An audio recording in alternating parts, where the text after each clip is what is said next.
I think the federal government's keeping some of that quiet because they don't want to scare Very us. quiet. I think the American dream is dead. No, No? Why do you say that? because if you have a dream, you go for it. Sejam bem-vindos para mais um episódio do Imigrante Rico Podcast com o seu host, Thiago Prado. Aqui, bata um papo cabeça com imigrantes que conquistaram sucesso na terra do tio Sam. Fala, turma! Bem-vindos a mais outro episódio do Imigrante Rico. Podcast que eu levo para vocês aí histórias de imigrantes super bem-sucedidos que estão transformando a comunidade brasileira aqui na terra do tio Sam. Deixa eu te contar um segredo. Hoje é algo inacreditável. Vai ser uma aula de inglês com podcast. Por quê? A gente vai traduzir. Hoje temos duas convidadas, a Kim e a Thalita, algo especial na área de contabilidade que vem aí ajudando vários brasileiros e outros americanos, enfim, empresários a atingir o sonho americano e mantê-los. Porque aqui na terra do tio Sam você vai descobrir em breve, com as duas, que o mercado financeiro é como se fosse um galão de gasolina e uma caixa de fósforo. Todas as duas coisas são muito úteis, mas se você não souber usar, você vai colocar fogo em você mesmo. Então fica ligado aí, porque hoje, eu tenho aqui comigo a Thalita, de São Paulo. Bem-vinda. Guarulhos. Guarulhos. And Kim, welcome. Thank you. New Yorker. Yep. We're here. So, tell me a little bit about you, Kim. So you were born in New York and you moved to Mass. Yes. I was born in Hempstead, New York. Well, Okay. when I was about 5, Mom brought us here to Massachusetts, and I've been here since then. Ever since. Mm-hmm. So who do you cheer for? The Sox or Red Sox Yeah, and you're the a New Red Sox England fan. Patriots. There you go. We don't Alright, need that's to discuss acceptable. anything Eu else. perguntei pra Kim quando que ela veio parar aqui em Boston. Ela falou que aos 5, 6 anos de idade a mãe dela trouxe ela pra cá. E eu perguntei pra ela, falei, cara, já que você tá aqui desde os 5, 6 anos de idade, qual time que você torce? Ela falou, sem dúvida nenhuma, Red Sox e Patriots. And that's it. Mm-hmm. Quase mudou pro Buccaneers a couple years ago, né? It was E você, Thalita? Conta essa história sua. Como que a menina de Guarulhos veio parar em Boston? Estudei letras, inglês. Eu sempre tive a vontade de evoluir, porque você sabe que quando você aprende fora do país, no Brasil, você não aprende. Você só sabe o conceito, mas você não aprende realmente a língua. Decidi vir embora porque eu realmente queria aprender inglês. Aí você comprou passagem e veio? Na realidade, planejei com meu marido, ele apoiou e eu tinha esse sonho. Depois. Então foi você que influenciou ele a sair do Sim, Brasil? Tudo culpa sua. Sim, It's amazing. E aí, por que Boston? How did you guys get to Boston? Porque a gente conhecia algumas pessoas aqui e eu sempre gostei de lugar frio. Nunca me interessei por lugar quente. Eu já vivia lá em São Paulo, que era So quente. You're a defective Brazilian. You like cold weather. Yes, Você é I uma love cold brasileira weather. com defeito. Eu amo frio. Yeah, that is a strange Odeio thing, Flórida. isn't it, Kim? Crazy girl. Yeah. Yeah. Eu, Kim, we have a saying in Brazil, tem doido pra tudo. There's a crazy for everything. Yeah. Yeah, I hear that a lot. E como que vocês duas se conheceram? How did you guys meet? a gente tinha uns amigos em comuns Ok. e que nos apresentaram. Aí meu marido foi trabalhar com o ex-marido dela e a gente se conheceu. Cara, então Foi através de uma relação de amizade. A relação de amizade. Uhum. So, with friends. That's awesome. And Kim, how did you get into the accounting business? I just love numbers. No. And then? And so I graduated high school in 84. Then I went on to college for computer programming. And then I went into college for accounting. And probably like 1986, I started my own thing on the side, doing bookkeeping. And I just haven't stopped. Uau. Então você começou, você fez ciência da computação, fez contabilidade, e aí você começou a fazer as contas de empresários, bookkeeping, e aí você começou a ajudar alguns clientes e cresceu. So you started helping a few clients and the business just grew. Yeah. And you've been doing that since 86. Yeah. Here in Massachusetts. Here in Massachusetts. Então Yeah. você vem fazendo contabilidade desde 1986 em Massachusetts. So it's arguably to say that you have a little bit of experience. A few years. Just a few years. E Thalita, tem quanto tempo você tá nessa? 5 anos. Com a Kim. Com a Kim. Uhum. Antes disso, você estava em contabilidade também? Não. Eu trabalhei limpando casa aqui quando eu cheguei. Com mais ou menos 1 ano, eu construí um schedule, que eu tinha uma partner também. Sim. E aí... Entrepreneur. Aí a gente... A Kim... A minha cunhada foi trabalhar com a Kim, a Sheila, que é a que trabalha até lá hoje. E... A sua cunhada foi com a Sheila? Ela foi trabalhar e aí a Kim me ofereceu pra trabalhar lá também. E aí eu falei assim, só que eu não sei nada disso. Aí eu fui aprendendo desde o princípio, trabalhei como front desk lá, comecei a lidar com os clientes diariamente, comecei a estudar a área e assim a gente vai.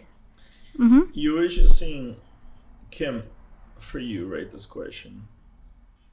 The American dream, in your mind, you've been doing this for a while, working with a lot of contractors, and you've seen everything.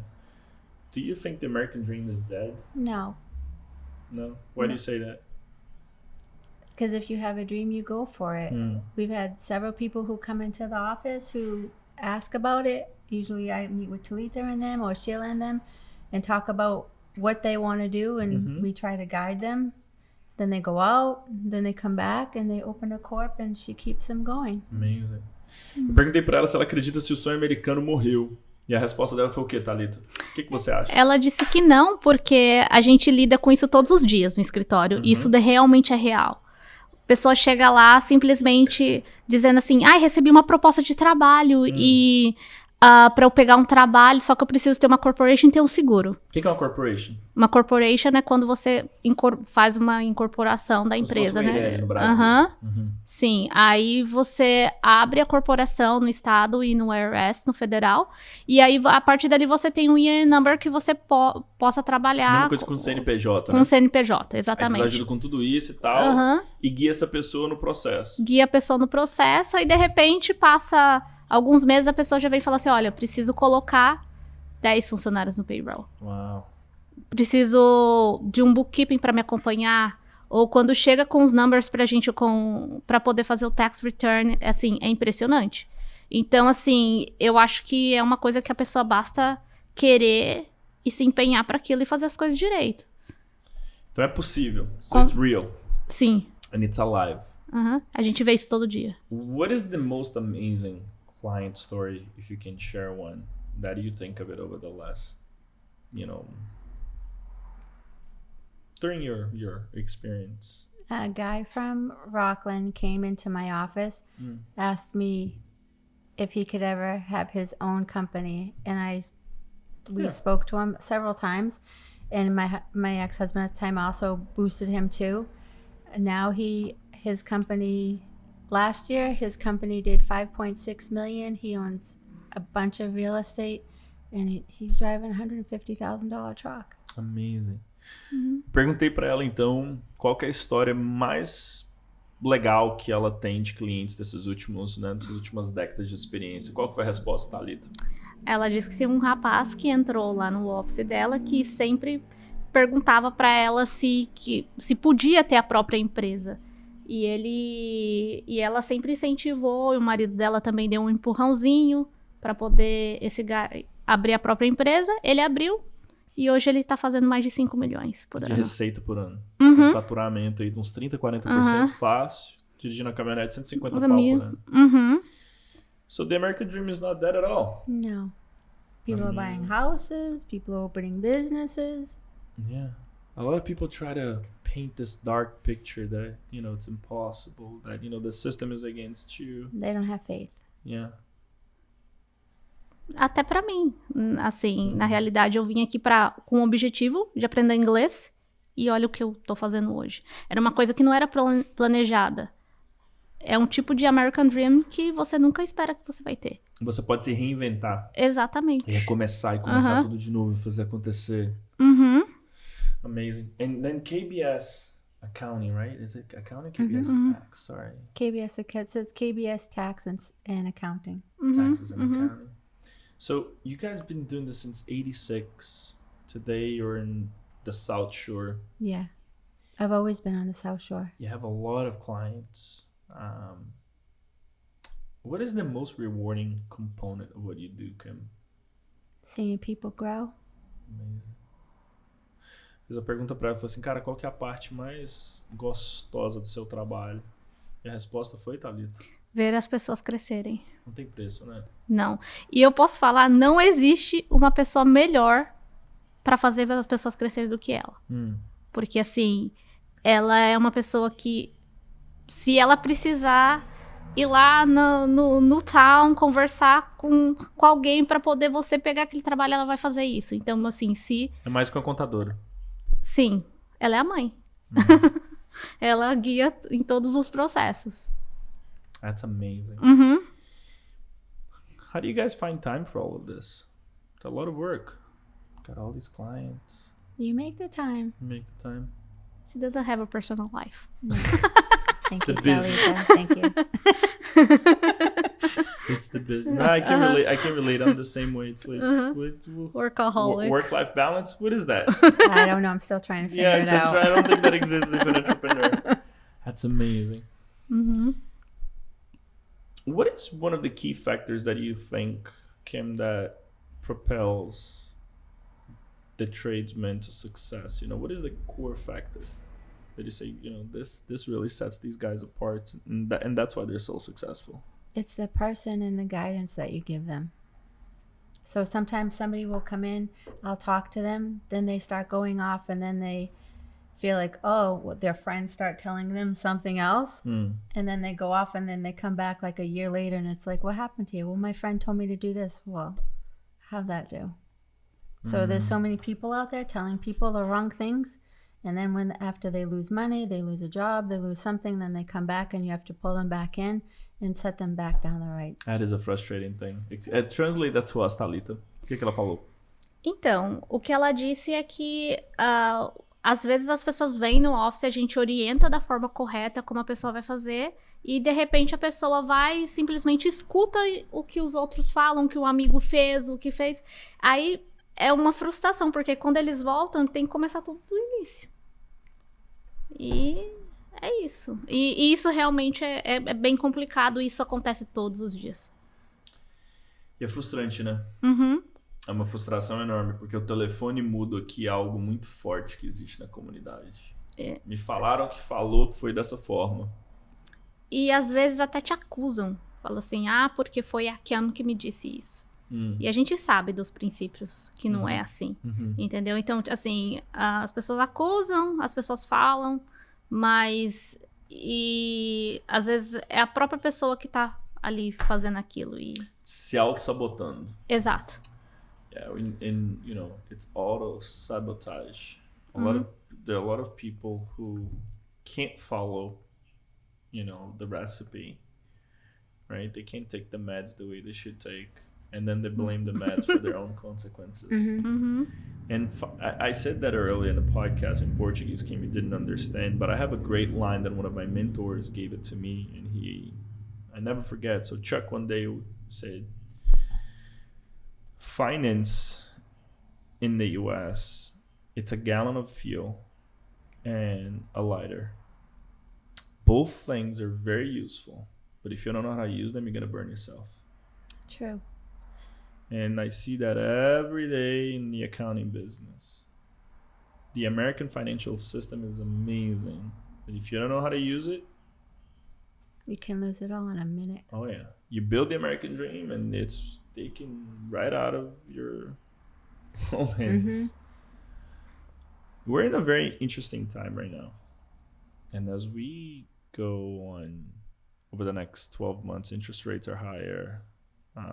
Definitely not going to go the other way, the way things are going. Small business suffers more. What is your take on this? Because you've been through a few cycles. Couple. So you've seen it. Yeah. The ones who are hard working, they stay through it. The ones who have overextended, they have a hard time. I've only seen, with all the cycles I've been through, I only know of 3 businesses who have closed their doors, but there's ways around to do everything. Sometimes you're going to just have to buckle down when things get bad. But they don't have to close. Yeah. Maybe they don't have to have so many fancy things. They could just cut it back. So it's the ability to actually cut back. Yeah. Eu falo em português, eu perguntei pra Kim porque, tipo, ela tem muita experiência e uma coisa que eu respeito muito é a experiência. Você pode ter diploma, mas se você não tiver as manhas, se você não tiver passado pelo ciclo, você não entende. Eu tô sentado de frente com uma pessoa que lembra do Paul Volcker, do Volcker Rule, 1986, 1987, right? Então, tô sentado com uma pessoa que viveu isso. Eu sou um historiador, sou apaixonado por história. I'm an economist and I'm a historian. I love history. I'm obsessed with history. And this time is not different. You know, it's very the same. So I asked Kim, eu perguntei pra Kim qual que é a visão dela de ter vivido por esses ciclos. O que ela pensa desse ciclo econômico que a gente tá vivendo hoje e qual o tipo de negócio que sobrevive. E a resposta dela foi... Ela disse que quem trabalha duro sobrevive. Quem bota pra fuder mesmo. Quem quebra o pau. Isso é verdade, porque eu sou prova viva disso, que a gente vê todos os dias. Gente que não faz muito dinheiro, mas torra todo o dinheiro, não sabe investir. Então, se você não tá bem preparado para isso, não adianta. Você pode ter todas as peças na sua mão, mas você não vai saber montar. Certo. Interesting. So so Kim, she basically translated what you said. I went back to 1986 because that's when you said you started a bookkeeping business. And I think those days were heydays. You know, you had the Nifty Thrifty crisis, followed, you know, the Volcker Rule, and then you had the Clinton era, which is amazing era to be in. But prior to that, it was not that different than what we're in right now. No. It's very similar. And people don't remember that interest rates were as high as... Oh, they were higher. They were almost into the 20s. Yeah. We had interest rates at almost 20% in the US, and people don't know that. No. Yeah, Back in the early 70s, mortgage interest rates were 22 to 25%. Yeah. And now they're back in the 7s. Yeah. And it's really cheap relative to what they could be in the next 12 months. Yeah. Yeah. Muita gente não entende o que a Kim falou aqui, é que o juro já chegou até 22, 25% para você financiar a casa nos Estados Unidos ao ano. 1979, 1980, 1983, the energy crisis with Iran. Same thing right now with Russia. Yep. Just a different story. Exactly. Actually worse this time because now you have the food crisis too, right? With Belarus and Russia. It worries me a little bit where we're heading. And people are not paying attention to it. And we're getting there. It's a slow-moving bus. I think the next first quarter of 2024 will be very interesting. Yeah, I agree. Yeah. I'm very worried of the next fiscal year. What are you seeing with your contractors? Are you seeing this change already? You know, the guys complaining about where they're going, or things are still hyped up? I'm getting a lot of complaints that they can't find good labor. I'm starting to hear complaints now we can't get some materials. When I do talk, the ones that I do talk to, I always tell them you got to start. So if you get a check, you got to start putting some of that money aside, not in it like a separate account where you don't even see it. So when the shit does get hard, you got some fallback. But I'm starting to, you can hear it now from people. Então você acredita que as coisas vai ficar difícil? So do you think that things are going to get hard? Yeah. First quarter next year? Yeah. So you're with me on that? Yes. Yeah. I mean, for insurance, it was this year. Oh my God, I've never been so beaten in my entire life like this year. This has been a challenging one. And insurance is always going to be harder for you. No, I mean, actually for next year, it's going to get better because when rates go up, you know, we have adjusted premiums. So we're going to be ahead of the curve. So we're a year ahead of the market. Insurance is always ahead in that sense. But we felt the pain this fiscal year. Então a gente aqui na indústria de seguros nos Estados Unidos, a gente já tá passando por essa fase esse ano. And we don't see the end in sight over the next 12 months. I don't think so. Então a recomendação de vocês para os clientes é começa a colocar dinheiro numa conta separada. Exato. A gente já tá vendo, na realidade, um pouco disso. Quando aquele cliente que ele é mais forte, que tem uns anos no mercado, que tem um dinheiro salvo. Que tem crédito. Que tem crédito. Você não vê ele passando por dificuldade. Certo. Agora, aquele que faz um pouquinho de dinheiro, vai lá, gasta, sempre tem esse problema. A gente já tá vendo isso. Sim. Mas também tem gente voando. Aquele que sabe lidar, aquele que sabe salvar, voa. Isso daí é verdade. Mas assim, mesmo com a crise. Sim. If you were to give one piece of advice, Kim, I want you to give the advice, and then I want Thalita to translate it. What would that be to a client out there? Manage their money better for the next year. Don't do anything elaborate. Ela disse que ele perguntou se qual que seria um conselho que ela daria. Ela disse assim que era para o cliente saber manejar o dinheiro e salvar para o próximo ano, porque as coisas podem ficar difíceis. That's amazing. Eu tô bem alinhado com vocês. Só que eu venho da indústria financeira e eu sou pessimista. Eu sou cautelosamente otimista. I'm a cautiously optimistic person. So I'm very well aligned with you on this. But I come from, the financial world, and I think the average person don't pay a lot of attention to the financial markets as they should. No. They do know the stats for soccer, though. Oh, yeah. For football, for Yeah. basketball. If you ask them, was like, hey, how's the Celtics doing? They will know the stats, they will know the play. Yep. And then you ask them, was like, all right, so which way rates are going? It's like, I don't know. Could go up or down.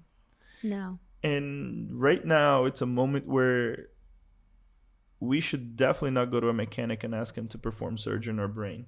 We should be aligned with a professional. Yeah. Yeah. And I see a lot of butchers out there. How do you know, Kim? I'm going to ask this question for you, right? Eu vou perguntar para Kim aqui agora, como que você identifica um profissional de qualidade? How do you vet a good accountant? What are the questions that you should ask? Their history, if they're in the field that you're working in. So if you're a contractor, your accountant should be a contractor. If you're a doctor, then your accountant should be in the medical field so that they know everything that you're entitled to get. If you're not aligned with your accountant in different fields, you're not going to reap all the rewards. So basically you get a specialist that is industry focused. Yeah. Got it. That is very insightful. I've learned that the hard way after 5 years of insurance, trying to bring my own CFO in with no experience. It was a horrible experience. I actually had to part ways with 2 CFOs in less than a year. Oh. And I've learned through a consulting firm that it was my fault. And, you don't bring an outside insurance person into the industry unless they have turnaround management finance experience. You can't, they don't adapt fast enough. So it's interesting. Eu perguntei para ela, então, como que você veta um profissional financeiro para a indústria? Ela, cara, foi na veia. O seu contador, ele tem que ter experiência na sua indústria. Se você tem casa, o cara tem que ser especializado em casa. Se você tem... Construction. Expliquei, Thalita. Vende para nós o peixe aí. Não, na realidade é que assim, o contador ele tem que saber o que o cliente dele também está fazendo. Um exemplo, a gente tem um grande número de clientes que são constructions. A Kim, ela é construtora. Então, ela sabe com o que ela está lidando. Entendeu? Porque ela lida com o próprio business dela. Então, é basicamente isso. Se você é um médico, você vai procurar um accountant que tem experiência na área de medicina. Sim. Então, porque ele tem a que mesma saber coisa, o que você né? está Um lidando. clínico geral não faz cirurgia, né? Exato. De coração. Uhum. Você quer um especialista. Exato. Literalmente, o que vocês estão falando pra mim é o seguinte, ok. Você tá com problema no coração, você vai no cardiologista. Uhum. Né? Ortopedista. Uhum. Então, você vai no especialista. Exato. Não adianta você trabalhar com insurance e procurar. Todos são médicos. Aham. Mas um neurologista e um cardiologist. So basically, I'm trying to simplify this down, right? If you have a brain issue, you go to a neurologist. If you have a heart problem, you go to a cardiologist. They're all doctors, but they're not the same doctors. No. Não. So not every accountant is the same. No, not every accountant is the same. Então nem todo contador é o mesmo, Thalita. Não.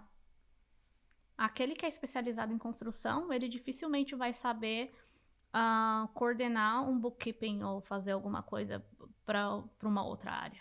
Boa. Porque você tem que saber com o que você está lidando. Boa. I think this was very insightful, guys. I think, in a very short period of time here, we capture a lot of good things. This is I think if you're a contractor, eu acho que se você é um construtor, se você é um profissional, ficou claro pra mim aqui que é o seguinte, não tem feijão com bicho. Você tem que botar pra ralar. So I'm gonna summarize what I've heard from you guys. You have to outwork people. You have to work hard. You have to find a way to start managing your cash better because there are rainy days coming up. And you have to stick to a specialist in your field. Because if you go to a generalist, you're going to get in trouble. Yeah. That's basically the key 3 insights that I got from this entire conversation today. Então, 3 coisas. Você quer ter um especialista na sua área que você atua na área financeira. Me ajuda aí, Thalita. Você tem que ter uma pessoa... Você tem que trabalhar duro. Tem que botar pra quebrar. E tem que gerenciar o dinheiro agora. E tem que salvar dinheiro. Porque tá vindo tempestade. Exato. No mercado financeiro. E a giraia vai virar. E a gente sabe isso por experiência, porque a gente pega cada problema. A pessoa foi na pessoa que não entendia nada do que fazia e vem com um tanto de folders assim e fala assim, pelo amor de Deus, me ajuda. Que eu não sei o que eu faço mais. Então, isso daí se a pessoa não sabe com o que ela tá lidando, com o tipo de business que ela tá lidando, não adianta que não vai funcionar. Não vai dar certo. Não vai dar certo. Guys, this was very good, very insightful. I love it because it was short and sweet. It was trilingual right now because we put Portenglish in here. It's like Portuguese and English. It's not even bilingual. But it's like, it's valuable. We broke it down to like core 3 things that people should be aware of it. And I think that's the takeaway. Is there anything else that you would like to add? About the business? Yeah. What do you have to add? You go, Thalita. You go, Thalita. Não, na realidade, assim, é o que a gente sempre preza no nosso business. E o que é isso? A seriedade com o cliente e a questão de ser honesto no ponto até que o cliente possa ir. A gente pega casos todo santo dia lá que o cliente chega e fala assim, olha, mas eu preciso de um loan. Mas a gente fala assim, você não está preparado para pegar esse loan. E ele acaba fazendo. E aí é onde está aquela... estrepa. Aonde está o que a Kim explicou. Aí chega e fala assim, mas você falou que daria certo, mas a gente não prevê o mercado. Certo. A gente não sabe o que tá ali pra frente. Então, assim, claro que a gente tem que ser otimista, ir pra frente, dar conselhos, vai, grow, but com cautela. Não adianta a gente colocar os pés pelas mãos, não adianta a gente advise coisas que são impossíveis. Entendeu? Claro que nem tem o sonho americano, a gente quer crescer, a gente quer que todo mundo cresça. Esse é o nosso objetivo. Sim. Mas também não adianta a gente também fazer algo que não vai funcionar.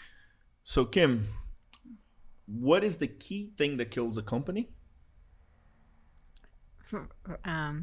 Misuse of their money. Debt. Right? Yeah. Debt. Some people want to live bigger than what they are. Yeah. So, Debt like, if will we kill. live together and she's got a Cadillac, Yeah. well, shit, then I should have one too. Yeah. That's what kills companies. Debt. In other words, you can't go bankrupt if you don't owe money. Right. Yeah. You can't go bankrupt if you don't owe people money. And what I heard from you guys, it's like what you see every day. It's like over-levered people because credit's really easily accessible in the US and they just fit into their budget assuming that they're going to perpetually make money. Yeah. And then shit hits the fan. And what happens next? Goodbye. That's why we got to start to slow down a little bit now. I think so too. I've been in my own operation. I cut expenses by 40% already year to date. Wow. Oh yeah, I had to reduce by 40%, and I still get to another 20%. It's like I'm with you, and I think it's worse than people think. So 60%, that's really aggressive. I wanted to bring it down by another 20% and find inefficiencies where it doesn't exist. And I truly believe that in the next 12 months, something bigger is coming, and this time around, and I'll share with you, and you can correct me if I'm wrong, and by all means crush my thesis. But my thesis is this, right? Back in 2000, and this is on record right now, back in 2000, we had the highest S&P corporate margins in the history of the S&P 500. Corporate margins were at its widest it could possibly be. Wages were the narrowest that it was ever been relative to corporate margins. So you had cheap wages, high margins, and the cheapest cost of capital in the modern history of America. So you have a recipe for leverage buyout. What do you get? Leverage buyout, the biggest private equity roll up in the modern history of America. Low rates, low wages, wide margins. Sexy. So if your margins were at 7%, 8%, 10%, what do? You borrowed against that, you grab a spread, and the numbers made sense. But the caveat to this is that these notes are 3 to 5 year notes. You have to refi them. Yeah. And the road changed.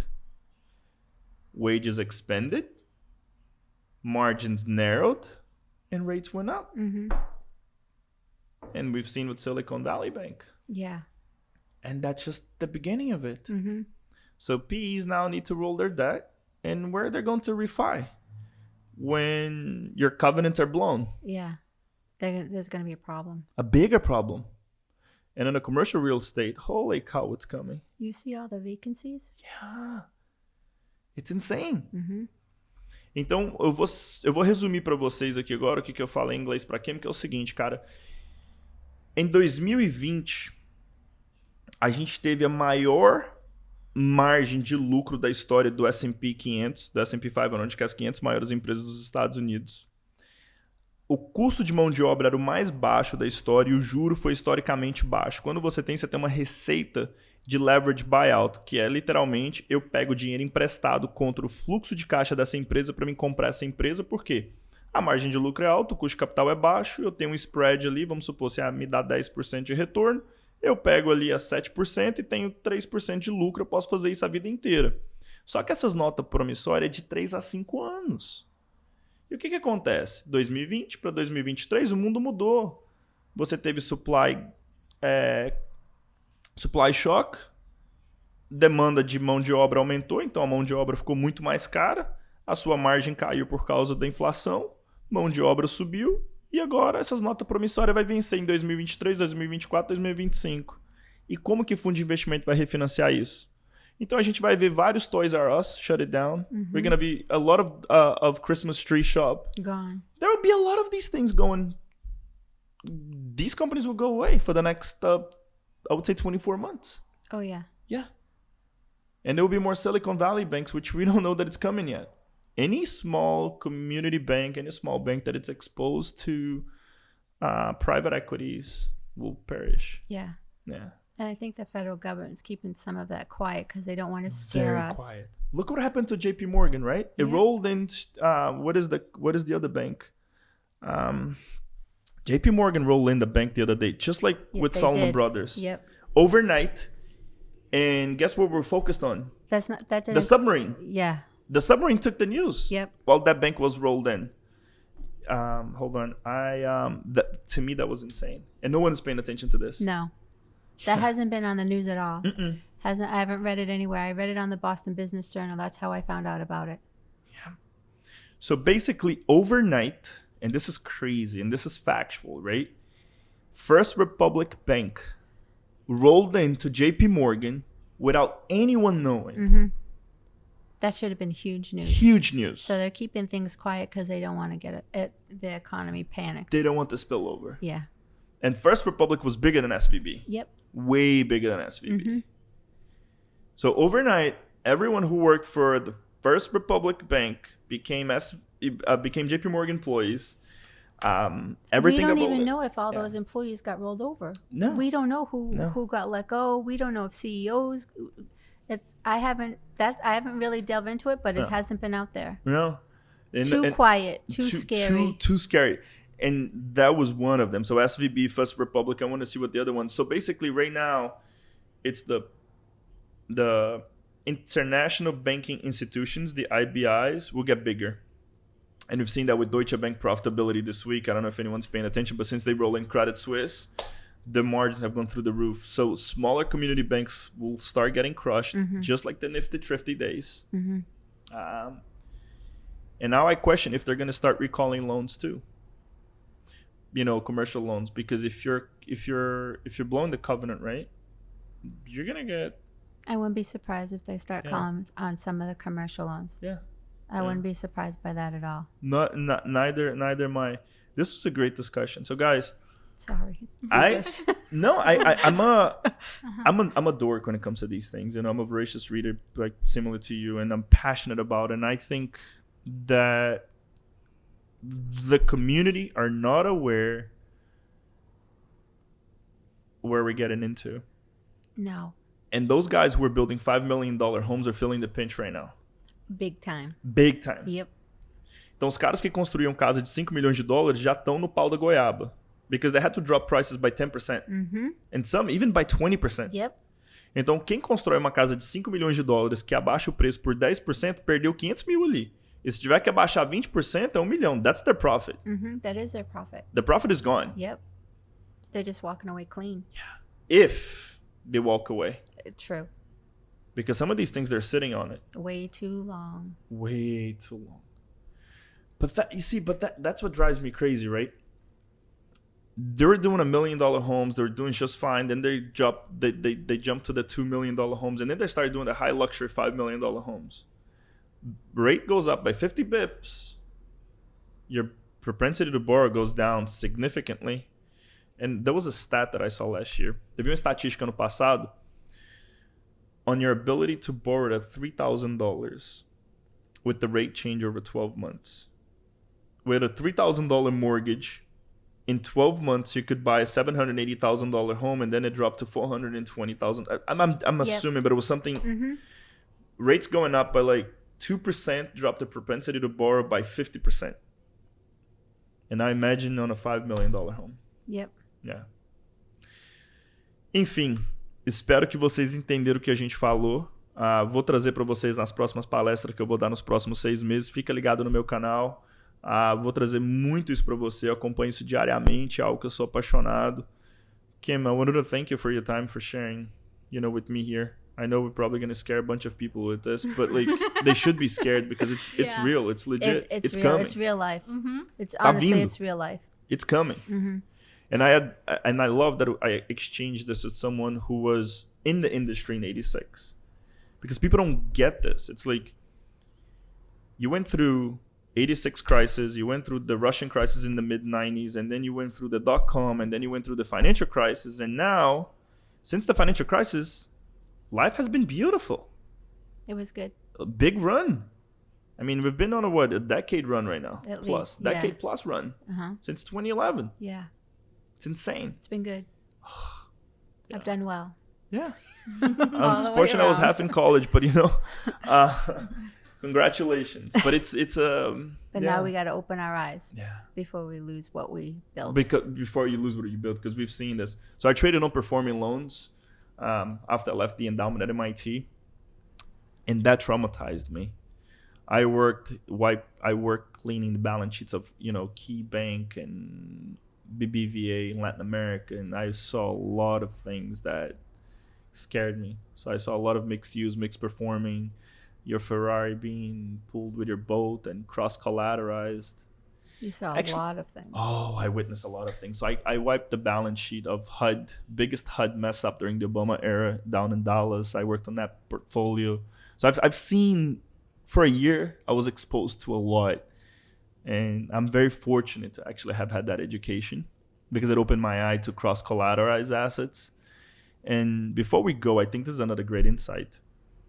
Explain to people what a cross-collateralized loan is. Oh, finance on top of finance on top of finance on top of finance on top of finance on top of finance.